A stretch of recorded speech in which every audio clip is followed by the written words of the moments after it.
Welcome to the Relax into Love podcast, the place for spiritual, ambitious women to awaken to divine connection within themselves and their partner and manifest their most desired relationship with joy and ease.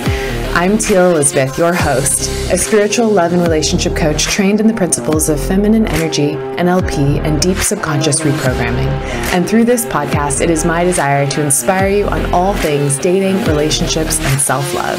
Now, on to the show. Let's talk about the lies that you've been told about what it takes to be in a successful relationship. That's right. Yep, I'm just going to call it out right now. All the lies that you've been told up until this point about being in relationships. This one gets me riled up. And I do it with all the love in my heart because I never want to believe that anyone has bad intentions out there. I know that everyone has their own strategies and their own things that they think work. And this is nothing about trying to bash anyone else. What I do want to call out are some very real truths. And this specifically came up from a conversation I was having with a client the other day where she had mentioned that she'd been on YouTube watching a bunch of videos from various different coaches out there talking about different strategies to become more desirable and become more attractive to men and to win his heart and get the man and all those things. And I think that there's a very, very fine line between being able to share things that work versus giving you fake strategies that just sound really good. I guess that's what it is. And when I really think about it, I think about it in terms of it's almost the difference of, having someone catch a fish for you versus teaching a man how to fish, that whole analogy. So let's back up for a second. The lies that I feel that we have been taught as women in this day and age, especially, number one, that if we want anything in our lives, we have to work hard to get it. And I want to just call BS to that. I really feel that that is not the way that everything has to be. And really, the whole idea of my entire company is that relationships do not have to be hard and that we do not have to hustle our way into love, that we can truly relax into love, right? The next thing I really want to talk about is the way that coaches can sometimes share different techniques and tips and strategies, what to text, what to say, to make him fall for you. And a lot of these things can be just flat out wrong, or they can be very superficial. And here's why they don't work. Because although they may help in the moment, right? They give you the specific phrase to say to get him to go, ooh, yes, and ask you out on a date. That may work in the moment, but at the end of the day, for the long term, it's not teaching you how to connect to yourself so that you know how to trust yourself to speak in the way to maintain that kind of relationship for the long haul. And I think that's the biggest one, right? The first one is obviously we do not have to hustle our way into relationships, but more importantly, when we are approaching relationships, it is not about surface level strategies. And if you've been spending any time with me at all, you know that I am not about the surface level strategies. I'm here to really help you to understand what it takes to become the kind of high value woman that doesn't have to worry about how to attract men. She just does it automatically without even trying. She doesn't worry about what to say or what to text because she just naturally exudes the essence that makes her voice and her words come out beautiful, right? And when you dial it down, it's about really taking you out of your mind and really bringing you into your heart space, right? So for many of you, I'm imagining you've done your own research, right? You're out there, you really want more than anything to be in a long-lasting, beautiful, loving relationship. But for some reason, you're just still struggling with it. You're having a really hard time figuring out, how do I actually get from here to over there, right?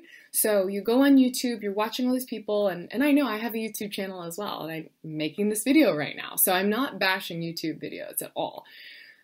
But you start getting all these insights and all these comments and ideas and advice from all these different people. And next thing you know, your head is so filled with just clutter of all the things that you should do and all the things you should say and text and not do, right? That you start second guessing yourself and you start questioning, oh God, like, am I doing the right thing? Am I not doing the right thing? What do I do? What do I say, right? And it creates this dependency on more knowledge, or it just makes us get way too caught up in our head and completely distrust our own self, okay? And this is the huge thing, the biggest lie that I think has ever been told to us is that we have to actually go outside of ourselves for that knowledge. And while it's important to understand strategies and different techniques, right? At the end of the day, the biggest technique and the biggest strategy is learning how to trust yourself. And that is what I help my clients to do more than anything. I do not like to play in the world of telling them what to do or how or what to say to men to get them to like you. My whole goal is to help you to really start to trust yourself and to start to be able to dissect and decipher, dissect and decipher what things you're doing that are coming from your mind, that are coming from that crazy ego place that's just that anxiety-ridden over chatter, which is not helpful, versus assessing what is coming from your heart and what is coming from that place of truth and integrity and true, genuine authenticity. Because here's what I see happen more than ever. When we look outside of ourselves for trying to figure out the hows, the what to do's, the specifics of how do I get him to like me kinds of approaches and strategies, we are losing touch with what makes us truly authentic, and we question ourselves, right? But when we can really tap into that sense of self and cultivate the kind of woman that we want to be, that allows us to truly know with a grounded sense of self that we are enough, that we can't mess this up, that the right man will adore us and come to us and love us, and that we are lovable, right? When we approach relationships from that space, that's when everything else becomes second.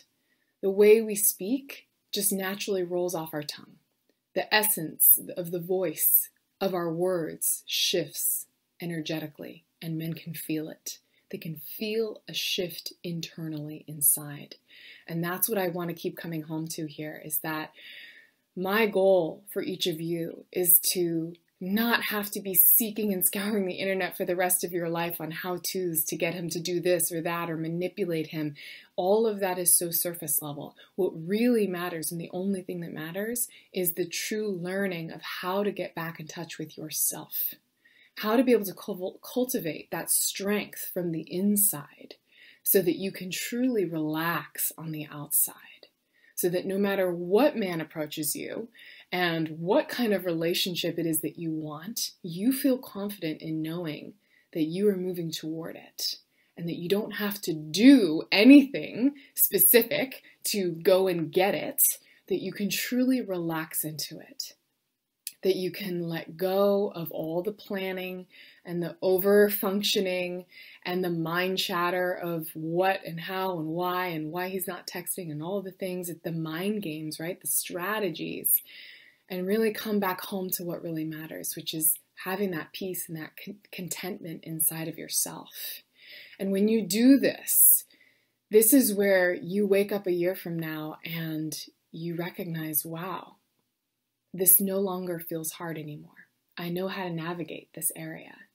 I feel like I'm able to just breathe easy because I don't have to be in my head and I don't have to second guess myself. I'm the kind of woman now at this day where I can attract anything or anyone that I want. And it's not about playing the mind games. It's about being authentically myself, right? Because as long as you're staying true and authentic to who you are, then you can't help but be attractive.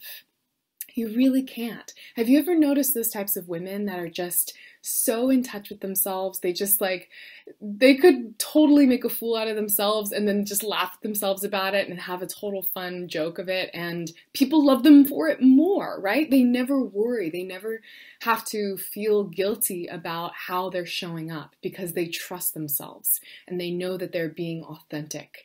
And as long as it's coming from an authentic heart place, that's all that matters, right? So that's what I really want you to come back home to. And I recognize this too from a client that I had. She specifically articulated it like this. She said, God, before I worked with Teal, I felt like I was constantly in my mind playing this game of chess, trying to think, 3 steps ahead of how to move the pieces and strategize exactly how to get him to do what I wanted, right? And that's what I see many, many other coaches and the industry of dating and relationships supporting and trying to teach people, right?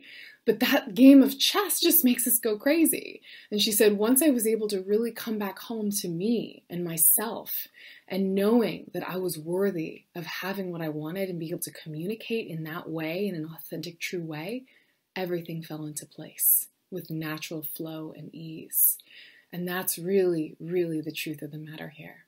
I want you to think about it as well like nature, right? Nature to me is such a beautiful teacher of the principles of life. When you think about a river or you think about a tree, right? It doesn't worry about where the tree is going to get water from the next day. The river doesn't worry about where it's going to flow to the next day. It just relaxes and just trusts and just knows that it's supported and that it's taken care of and that it's always going to be able to receive exactly what it needs. And from that place, it does. It becomes this beautiful harmony of nature and the ecosystem of always coming and serving and supporting each other. And that's what I want you to think about in terms of relationships. Learning how to relax into love becomes a mindset shift. It becomes a way of being versus a way of doing. It becomes a connection, a deep-rooted connection to yourself, to your soul, where the mind can kind of go on autopilot in the background and your heart really gets a chance to come forward and be truly seen and experienced. And that's the power of learning how to relax into love. And that's why I'm so thrilled to have you in my community, because that's what we're here to do. That's what I'm here to teach each of you to do. So with that, I want you to just acknowledge and just know, even if there's fears coming up around not knowing how to do that or not knowing if that's possible for you, it's okay to have those feelings and fears, but just recognize them and just remember that there's so much more below the surface of what we're told. There's so much more below all the strategies, and that at the end of the day, we do not just want to be fed by a fish that someone else gives us. We want to learn how to fish for ourselves. We want to learn how to know how to communicate without anyone telling us what to do, where we know and we can trust ourselves to say the right things, to do the right things, and to be the right type of version of ourselves that can't mess this up. And that's what I'm here to do with you. So, just wanted to drop that little beautiful knowledge with you today. And write some comments in below and let me know if this hits home for you. And we'll definitely dive into this more in future lessons. So, talk with you soon, love. Mwah. Thanks for tuning in to another amazing episode of the Relax Into Love podcast. If you are loving what you're hearing, please, I would love for you to write me a heartfelt review. It means so much for the success of this podcast. And honestly, I love hearing what really hits home for your soul. And the feedback, really, I read every piece of it. So definitely pop me a love note and share this with a friend. Share this with someone who you know could really use this message today. And let's keep spreading the love. Until next time.